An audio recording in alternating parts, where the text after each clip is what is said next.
So I want to talk about a moment of the debate that really stood out to me.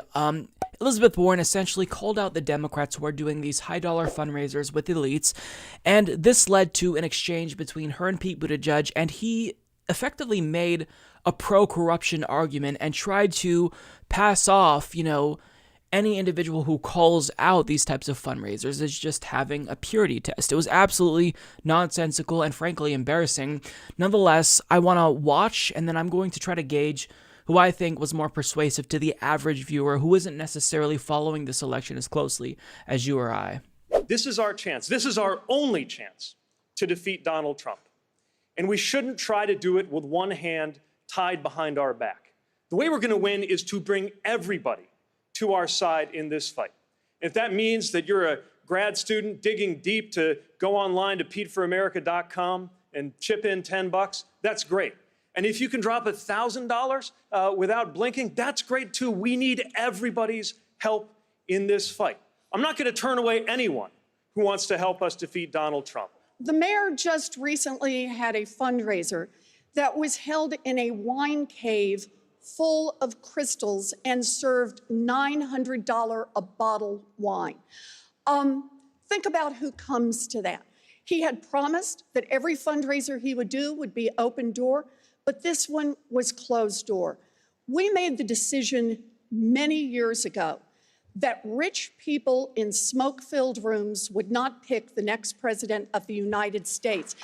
Billionaires in wine caves should not pick the next president of the United States. Mr. Mayor, your response. According to Forbes magazine, I am literally the only person on this stage who's not a millionaire or a billionaire. So this is important. This is the problem with issuing purity tests you cannot yourself pass.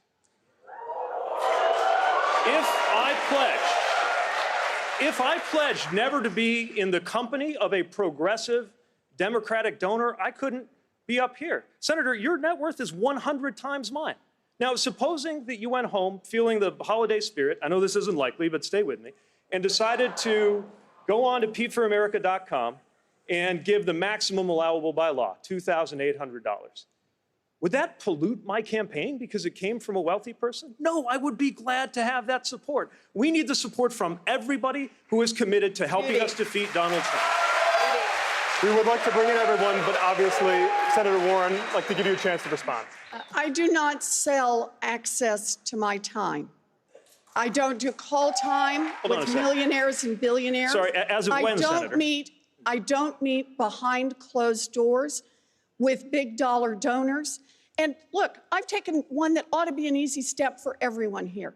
I've said to anyone who wants to donate to me, if you want to donate to me, that's fine. But don't come around later expecting to be named ambassador, because that's what goes on in these high-dollar fundraisers. I said no, and I asked everybody on this stage to join me. This ought to be an easy step, and here's the problem. If you can't stand up and take the steps that are relatively easy, can't stand up to the wealthy and well-connected when it's relatively easy when you're a candidate, then how can the American people believe you're going to stand up to the wealthy and well-connected when you're president and it's really hard? Judy. Senator, I've got to respond to that. Are you kidding? First of all, if you can't say no to a donor, then you have no business running for office in the first place. But also, Senator, your presidential campaign right now, as we speak, is funded in part by money you transferred, having raised it at those exact same big-ticket fundraisers you now denounce. Did it corrupt you, Senator? Of course not. So to denounce the same kind of fundraising guidelines that President Obama went by, that Speaker Pelosi goes by, that you yourself went by until not long ago in order to build the Democratic Party and build a campaign ready for the fight of our lives, these purity tests shrink the stakes of the most important election. Judy. We'd like to bring everyone in. So in case you missed it, Mayor Pete just claimed that being against corruption is tantamount to having a purity test. He is shameless. I mean, you've got to hand it to him, honestly, because it's really gutsy to do something like that, to be that brazen, to where you are explaining away your corruption, your buddy-buddy relationships with billionaires, as having a purity test. Now, ultimately, I do believe that Elizabeth Warren got the better of that exchange, even though he did get in a really strong dig, because right after that moment happened, guess what started trending? Wine cave. And along with that trend came pictures of Pete Buttigieg sitting underneath a crystal chandelier, and it was exactly as Elizabeth Warren described it. You know, there were elites in this closed-door fundraiser, and they were all getting buddy-buddy, and it's disgusting. This represents everything that is wrong with politics right now and why our system is so dysfunctional, because these politicians are that cozy with elites. So, walking through their arguments, Elizabeth Warren made, I think, a really powerful point. She says the mayor just recently had a fundraiser that was held in a wine cave full of crystals and served $900 a bottle wine. Think about who comes to that. Exactly. That is a really powerful point, because we keep electing politicians and they always promise change, but yet they get in office and then we feel dissatisfied and disenfranchised, and we feel even more demoralized with every single election. Why is that? Well, it's the money, stupid. They keep taking the money, and the money is corrosive. It's corrupting them. That is not going to be conducive to change. Any candidate who is purporting to be any sort of change candidate, albeit, in some type of generational or political way, they're not real if they're taking billionaire money and millionaire money and doing these fundraisers. Now, Mayor Pete's response to that was that, well, you say that I'm, doing the bidding of these billionaires, but you're a millionaire and I'm not. Gotcha. Now, first of all, what Mayor Pete doesn't realize is that your net worth only matters insofar as, you're going to represent your class. But in these closed-door meetings, you're probably assuring all of these billionaires that you are not going to represent your class, the middle class or the upper class, but you will represent their interests. So it doesn't matter to me that you're not a millionaire. What matters to me is that you're going to represent the interests of the working class. And by doing these meetings, well, that kind of tells us everything we need to know about you. It's a gigantic red flag. Now, he basically tried to defend himself, aside from saying that, it's a purity test, by saying, I would not be here on this stage if I didn't talk to these, Democratic Party donors. So, in other words, you have to be a millionaire to run for president. Now, while that certainly helps, the implication was that Elizabeth Warren is a millionaire and is therefore self-financing her election like Tom Steyer and Michael Bloomberg. But that's not the case. He kind of implied that, but didn't directly say it. But even if that were true, if Elizabeth Warren were self-funding a portion of her election, what you said is not true, because Bernie Sanders proved in 2015 and 2016 that you don't have to sell out to get elected. You can raise a lot of money by not being corrupt. In fact, Bernie Sanders has received more than 1 million individual contributions. He made history. And he did that by not doing what you're doing, Pete. So that argument is fucking bullshit. Now, he then moved on to try to argue that, these campaign contributions don't actually pollute anyone's campaign or affect their views, because if Elizabeth Warren donated to him, well, would that automatically mean that he is going to be influenced by her because she's a wealthy person who contributed? What an oversimplification of the entire issue. When people make contributions to your campaign, Pete Buttigieg, especially when they're bundling, a lot of them come from the same industry. And you can't really make this argument because you have no credibility. For example, we'll explain how money has corrupted you. So at the beginning of this campaign, I want to say February, March, you were arguing for Medicare for all. I remember this because I covered it. On the Morning Joe show, you said that Medicare for All is actually a compromise between the Affordable Care Act and a national health system, so it's not actually radical. You were in favor of it. But after you start taking hundreds of thousands of dollars from the health insurance industry, I don't know if this is still true, but at one point, you raised more money than every other Democrat from the health industry, and the only person who outraged you was Donald Trump. And then all of a sudden, conspicuously, you are against Medicare for All, and you are using a talking point that came from the industry. You're saying, well, we can't do Medicare for All because I support choice. I want you to be able to choose between a public option or private insurance. Now, Wendell Potter, who was an executive at Cigna, but he turned into a whistleblower, just spill the beans on this. This was an industry talking point that was focus tested, and he helped craft it. So, I mean, you have no credibility. You have been corrupted by big money. So, no, one contribution from an individual like Elizabeth Warren, who doesn't necessarily have any business interests or investments, as far as I know, that's not going to corrupt you. What corrupts you is the money that comes from the industry insiders, executives. He knows this. He's playing dumb because he wants to mislead you. And it's really, really fucking disgusting. Now, one thing that I've got to give him credit for is he defended himself by deflecting. Now, he deflected not by saying, this is a purity test. I don't think that was effective. I think that's going to hurt him. But he deflected by throwing Elizabeth Warren under a bus. She doesn't have the best credibility because, as he pointed out correctly so, she did these fundraisers as well. She transferred $10 million from her 2018 Senate campaign to her 2020 presidential campaign. So she's saying now, I'm not doing these fundraisers, although all of the money from your Senate campaign, a lot of that was raised from these fundraisers. So you have no credibility here. Now, I like that she said, I don't sell access, and she added that, if you can't stand up to the wealthy when you're a candidate, how can we expect you to do that when you're president? I agree with that. However, the problem is you are going to be doing these fundraisers if you're the nominee for the DNC. You did these fundraisers in the past, so how can we be assured that Elizabeth Warren won't be influenced by, the fundraisers that she had and the elites that she got buddy-buddy with back in 2018?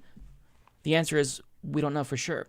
Now, of course, she's better than pretty much everyone on that stage with the exception of Bernie Sanders, but having said that, the difference between Elizabeth Warren and Bernie Sanders is night and day. And ultimately, I think that this exchange, the real winner here is Bernie Sanders. And I think that even though that sounds self-serving, let me explain my position here.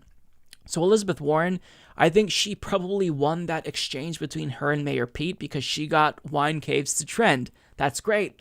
But at the same time, Mayor Pete also kind of exposed a lesser-known fact about Elizabeth Warren, and what he said was correct. So they both kind of took shots at each other. Meanwhile, Bernie Sanders is standing in the corner, and nobody can attack him. But yet, his opponents are taking each other out on the issue of corruption. Meanwhile, he boasted about, having 1 million individual contributions, right? Having the most small-dollar donors in American history. Not taking billionaire money.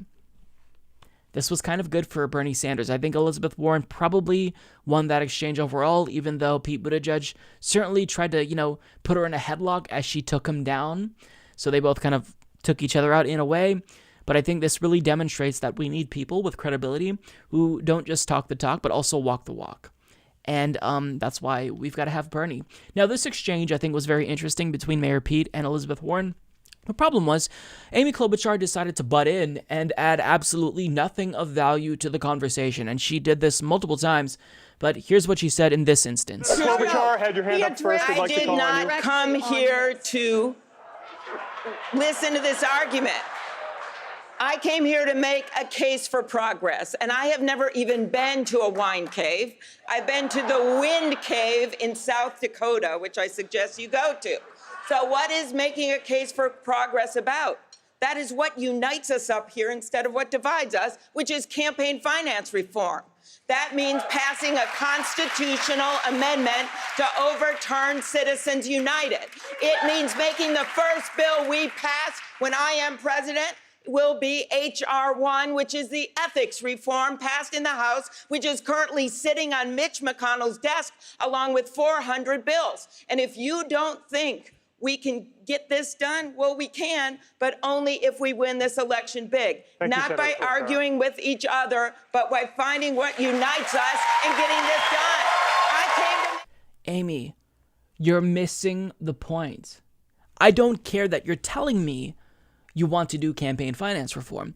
The problem is we can't expect that you will do campaign finance reform because if you participate in that very system that was conducive to your electoral victory, I don't expect you to change that. So, no, you can't be corrupt now and then ask for forgiveness later. that's not the way that it works. You're not going to convince anyone. So you jumped in and made that point, and you did nothing to help yourself. And it was really, I think, unfair that the moderators didn't allow Elizabeth Warren to defend herself, because she, took some shots at Mayor Pete and allowed him to defend himself. But Elizabeth Warren, she couldn't defend herself. And I would have liked to hear an explanation as to why she did decide to transfer that money. I mean, it's not uncommon to transfer money from your Senate campaign to your presidential election. Bernie did this as well. But what it is, something that could be problematic is the fact that she's saying, I'm against these fundraisers, but I did them before, and I'm against them now, but I'm still benefiting from that money. So I would have liked to hear from her, but instead we got to hear from Amy Klobuchar, who just grandstanded, and she did this for the duration of this debate. I mean, again, Obama showed us that you cannot change the system and will not change the system if you benefit from the corruption of that system. Period. End of story. And I love how, I forgot to mention this before going to the Amy Klobuchar clip, that Mayor Pete, one of the points that he made was that, look, I'm just doing what everyone else did. I don't remember the exact example he used. He said he's following the same guidelines as Obama and Nancy Pelosi. Bad examples, Mayor Pete. Bad examples. Two of the most corrupt Democrats in modern history. Horrible examples. So, Mayor Pete is insufferable. Amy Klobuchar is insufferable. But the real reason why I showed you that clip of Amy Klobuchar is so that way you can see this quick clip of Mayor Pete spilling water. If you couldn't already tell, I can't stand him. I think that he is smarmy. I think he is an opportunist and he's not the real deal. So I'm glad that Elizabeth Warren called him out. I would have liked Bernie to call him out because he wouldn't have a leg to stand on if it were Bernie who called him out, theoretically. Now, another issue with Mayor Pete is, he already anticipated the attacks, right? He said Elizabeth Warren is worth 100 times my net worth. And why that's problematic is that he knew that this was an issue and it would be an issue. So he had already anticipated the attacks and had some type of scripted response. Now, what that tells me about Pete is not that, he came prepared to the debate. It's not like the situation where Hillary Clinton said, are you accusing me of prepping for the debate, Donald? Like, that's not it. The issue with this is that tells us that he knew it was wrong and he still did it anyway, because he had to craft a response because he knew there was a possibility he would be called out. So overall, hopefully this will lead to Mayor Pete's numbers continuing to decline. It should, because this level of corruption, it's not going to help you. You're going to lose to Donald Trump because Donald Trump will do the pseudo-populist thing again in the general, and you're going to get crushed, Pete. So I'm glad that Elizabeth Warren called him out. She's not necessarily the best messenger, but still, nonetheless, it needed to be done. Credit where it's due. I think Elizabeth Warren got the better of this exchange here overall until Amy Klobuchar came in and completely fucking spoiled it.